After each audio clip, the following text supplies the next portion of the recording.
भगवान की ओर जाना और भगवान में लीन होना है तो बहुत कठिन यात्रा। हमारे ऋषि मुनि साधु संत उन्होंने बहुत चिंतन मनन किया, उसके बाद भी लोग उस मार्ग पर नहीं जाते हैं और भटक जाते हैं। मैं उसी चीज़ को चिंतन मनन के द्वारा आपके सामने प्रस्तुत करने जा रहा हूँ। ये यात्रा बहुत कठिन है, बहुत दुर्लभ है, और जो इस मार्ग पर जाता है वो फिर उस परम परमेश्वर परमात्मा की ओर प्राप्त हो जाता है। हो सकता है इस जन्म में नहीं हो, अगले जन्म में हो, कई कई जन्म का संचित किया हुआ इस प्रकार का कर्म फल तब जाके ऊपर परम परमेश्वर परमात्मा की ओर प्राप्ति होता है। हमारे यहाँ साधु संतों के द्वारा, ऋषि मुनियों के द्वारा तीर्थ बनाए, धर्म स्थल बनाए। उनका उद्देश्य था, कुछ और लोगों ने उस तीर्थ धर्म स्थल में अपनी बहुत सी कामना को ले जाके डिमांड करने लगे और उसमें एक्शन करने लगे, भगवान के साथ में सौदाबाजी करने लगे। उन मंदिरों में सौदाबाजी करने से भगवान की प्राप्ति नहीं होती है। अपनी कामना को पूर्ण करने के लिए, उसको सिद्ध करने के लिए, कामना को या उस कामना की धन से प्रलोभन होके प्राप्ति करना, पुत्र की प्राप्ति करना, सुकून उद्योग चलना, व्यापार चलना, उस उद्देश्य से जो कामना के हेतु भगवान मंदिर जाता है, सबकी पूर्ति नहीं होती। कुछ विशेष की पूर्ति हो सकती है, ये मैं मानता हूँ। कुछ लोग ऐसे कहते हैं, मैं जितना खर्चा करता हूँ उसे डबल मेरे पास आ जाता है। यदि उनके पद पर हम चलेंगे या उनकी भावना के द्वारा हम चलेंगे तो हम बर्बाद हो जाएंगे। उनकी नकल नहीं करनी चाहिए। उसका कारण उनके प्रारब्ध के हिसाब से उनके पास जितना धन आया उसके हिसाब से वो अपना खर्चा कर रहे हैं। हर व्यक्ति का अपना अपना प्रारब्ध के हिसाब से अपनी अपनी होती है। तीर्थ बने, धर्मस्थल बने, मंदिर बने, उस समय के जो बनाए आदि गुरु शंकराचार्य के द्वारा, उन्होंने इस उद्देश्य से बनाया। एशिया महादेव इतना बड़ा भारतवर्ष था, लोगों की रहन सहन, खान पान, बोलचाल, पहनावा, परिचय होते हुए धर्म के रूप में 4 धाम की स्थापना की थी, लेकिन वो अधूरा का अधूरा हो गया। तीर्थों में जाना, मंदिरों में जाना या धर्म स्थलों में जाना, मैं उसका विरोध नहीं करता। हर व्यक्ति की भावना और विश्वास का है, जाते हैं। यदि जो व्यक्ति के मन चित्त विचार उन तीर्थों में जाके, उन धर्म स्थल में, मंदिर में जाके यदि परिवर्तन नहीं आया तो उनका तीर्थ जाना बेकार है, धर्म स्थल जाना बेकार है, मंदिर जाना, मस्जिद जाना या गुरुद्वारा जाना या कहीं पर भी जाना सब बेकार है। मैंने भ्रमण करके ये निष्कर्ष निकाला, प्रायकर हर गांव में, हर शहर में भिन्न भिन्न मूर्तियाँ हैं, भिन्न भिन्न प्रकार से उनको विश्वास के द्वारा पूजा वंदना की जाती है। लेकिन ये मैं नहीं कह रहा, हमारे यहाँ बहुत से साधु संत ऐसे विभूति आत्मा हुई, उन्होंने भी इसका जिक्र किया। चाहे रहीम हो, चाहे तुलसी हो, चाहे कबीर हो, चाहे संत तुकाराम हो, चाहे सूरदास हो, मीराबाई हो, नरसिंह मेहता हो, रामकृष्ण परमहंस हो या स्वामी विवेकानंद हो या चैतन्य महाप्रभु हो, इस प्रकार के विभूति आत्मा ने खुलासे शब्दों में वर्णन किया है। मंदिर जाना, तीर्थ जाना बेकार है। भगवान हर व्यक्ति के मन में, विचार में, सोच में बैठे हुए हैं। मैं उसका विरोध नहीं करना, जाना चाहिए, लेकिन उन्होंने भी उसी उद्देश्य से कहा कि जो मंदिर में जाके अपना मन के चित्त को निर्मल नहीं बनाता, पवित्र नहीं करता, उसका तीर्थों में मंदिरों में जाना बेकार है। यह मैं भी इस चीज़ को मानता हूँ। अब सवाल यह है उठता है, भगवान की ओर कैसे जाना। भगवान न जप से प्राप्त होते हैं, न तप से प्राप्त होते हैं, न ज्ञान से प्राप्त होते हैं, न सिद्ध से प्राप्त होते हैं, न हठ योग से प्राप्त होते हैं। भगवान तो मनुष्य के निर्मल मन, चित्त और विचारों से खुश होके भगवान उसके अधीन होते हैं।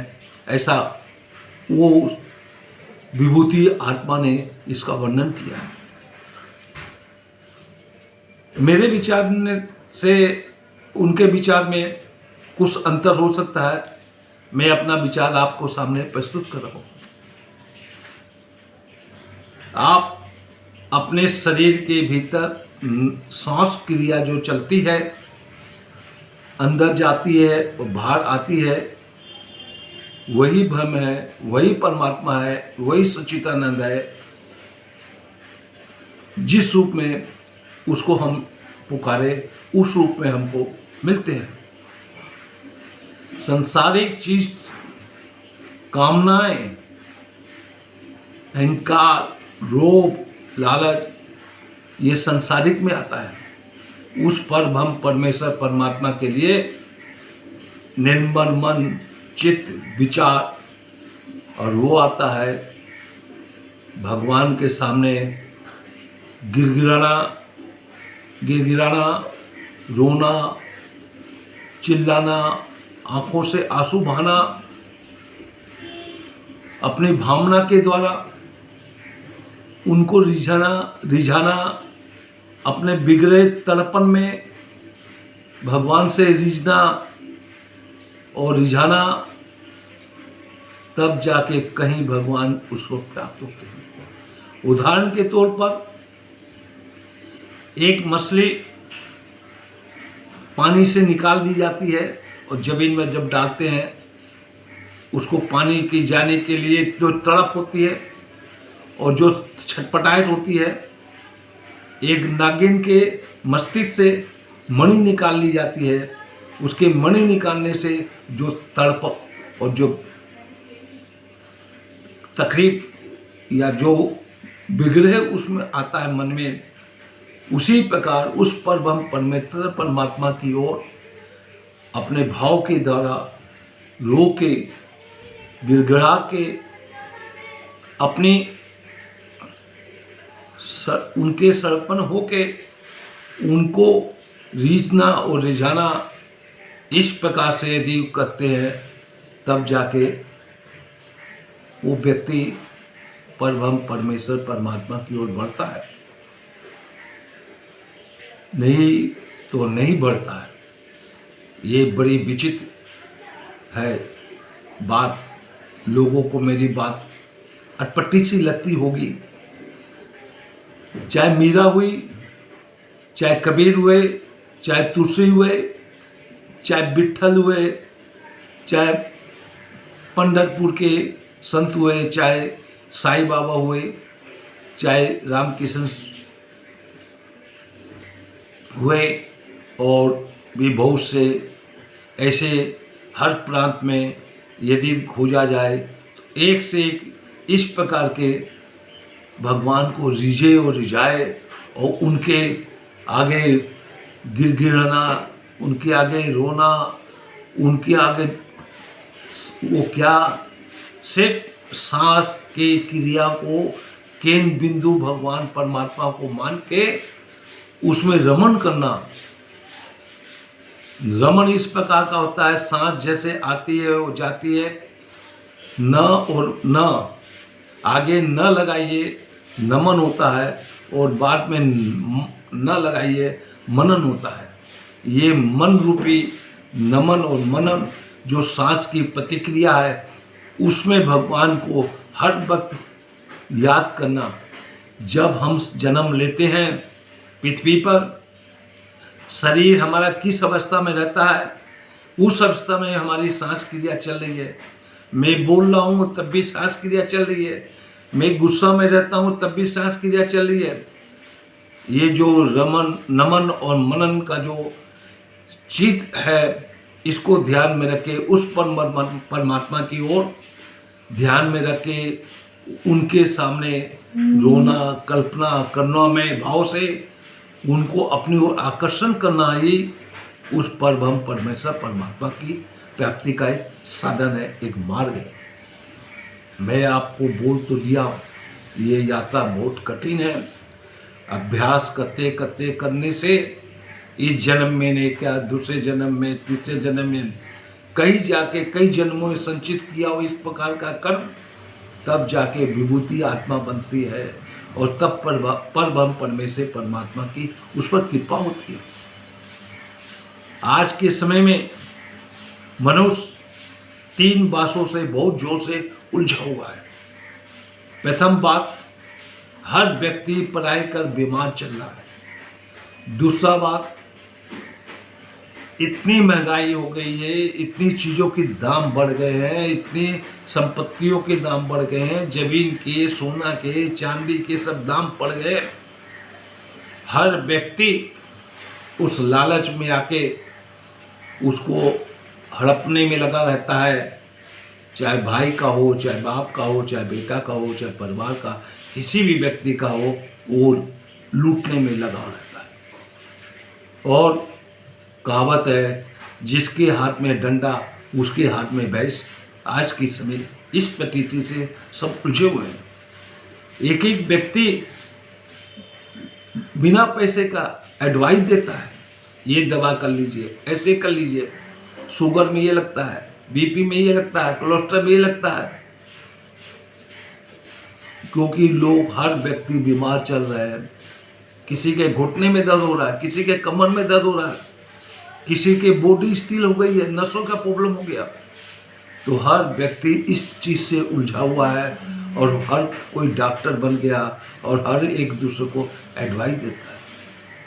मेरे विचार में जब 50-60 के करीब इंसान हो जाए, उस अवस्था में शरीर का ढलना छोड़ दे, ध्यान नहीं दे और पैसे का संचित करना छोड़ दे, उस पैसे को पकड़ के उसको प्राप्त करने के लिए जुटाना नहीं, उसकी बढ़ोतरी नहीं करना, जो है उसमें सीमित रहना, और शरीर हरास हो रहा है या नष्ट हो रहा है या कमज़ोर हो रहा है, उसका ध्यान नहीं देगा तो व्यक्ति सुखी में जीवन बिता जाएगा।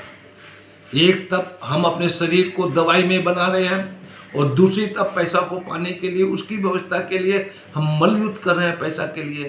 तो इस प्रकार की अशांति आजकल पढ़ाई कर सब घरों में मिल रही है। जब हमको भगवान इस संसार में पैदा किया है, हमारी आवश्यकता खाने की पूर्ति की व्यवस्था किया हुआ है, लेकिन भिन्न भिन्न प्रकार की कामनाएं, भिन्न भिन्न प्रकार की आवश्यकताओं की चीज़ों के प्राप्त करने का उसी व्यक्ति को मिल सकता है जो प्रारब्ध से अपने अच्छे कर्म के द्वारा इस संसार में आता है, वही भोग सकता है। बहुत से व्यक्ति ऐसे भी होते हैं, पैसा बहुत कुछ है, लेकिन उनकी प्रवृत्ति ऐसी है, वो एक दरिद्र के माफिक जीवन बिताते हैं। बहुत से ऐसे व्यक्ति हैं, दरिद्र हैं, लेकिन ऐसे धनवान के माफिक पैसा बिरवाते हैं, अपना जीवन यापन करते हैं। ये क्या, उसके भाग में, उसके प्रारब्ध में ये लिखा हुआ है। जो भी हो, भगवान की प्राप्ति करने के लिए सिर्फ यही उपाय है, उनके सामने बैठ के, आकार में बैठ के, अपने मन के द्वारा करुणामय भाव से, भावना में बह के भगवान को अपने आंसुओं से रिझाना, अपनी बोली से रिझाना, तब जाके उस परम परमेश्वर परमात्मा का में भी शायद दर्शन हो या ना हो, कोई गारंटी नहीं है। इस जन्म में हो या किसी भी जन्म में हो, वो विश्वास से करेगा तब हो सकता है। आज संसारिक लोग 99% ऐसे भी हैं, गृहस्थ जीवन में रह के भी भगवान से भक्ति भाव नहीं करते हैं, प्रेम भाव नहीं करते हैं, सिर्फ अपनी कामना को प्राप्त करने के लिए भगवान के लिए सौदाबाजी करते हैं। इसी उद्देश्य से संत पुरुषों ने मंदिर जाना, तीर्थ जाना, धर्मस्थल जाना, मस्जिद जाना, गुरुद्वारा जाना, उसको उन्होंने उसका अपनी कविता के माध्यम से, अपने लेखनी के माध्यम से उसका विरोध भी किया। यदि जिस व्यक्ति में उन सब जगह जाके अपना मन चित्त पवित्र नहीं होता, निर्मल नहीं बनता है, उसका तीर्थ जाना बेकार है। ये भी मेरी सोच, मेरी मानता यही है। वैसे जितना आप डीप से डीप प्रकृति के गोद में जाएंगे, जंगलों में, पहाड़ों में, समुद्र के किनारों में, तब जाके आपको उसका आनंद मिलेगा, उसमें आपको रमण आएगा।